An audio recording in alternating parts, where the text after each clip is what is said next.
Tonight here we get to hear something for the first time. Audio tape being released by the Library of Congress tomorrow for all to hear.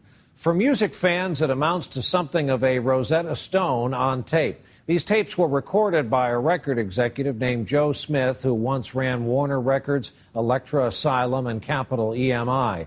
While working on a book in the 80s, he conducted over 200 hours of interviews on tape. As you'll hear from the stars, they help fill in some blank spots in modern music history. This whole sweet song. For starters, we get to hear Ray Charles explain why he can never sing the same song the same way twice, especially when people want to hear it exactly the way it is on the record. I sing I Can't Stop Loving You, true. I sing Georgia, true. Ain't no way in the I can sing Georgia the same way.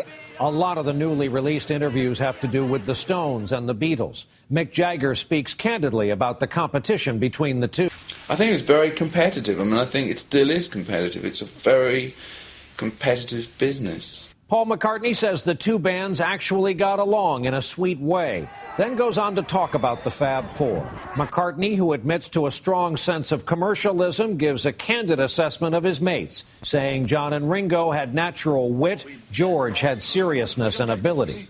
Then McCartney talks about something else, drugs and Sgt. Pepper, the album that came to define the Beatles' psychedelic era. Sgt. Pepper owes a lot to drugs, to pot and stuff. That was us getting into that.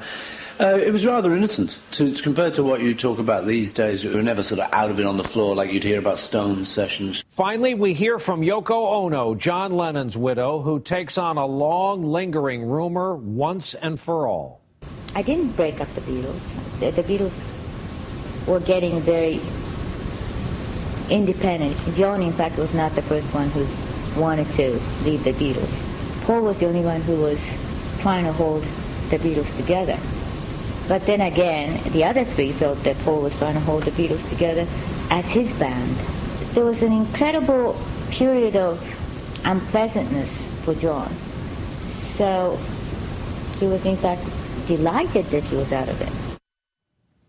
Yoko says Ringo was the first one who wanted out. And as time goes by, consider this. The Stones' 50th anniversary tour is underway, and today would have been Jimi Hendrix's 70th birthday.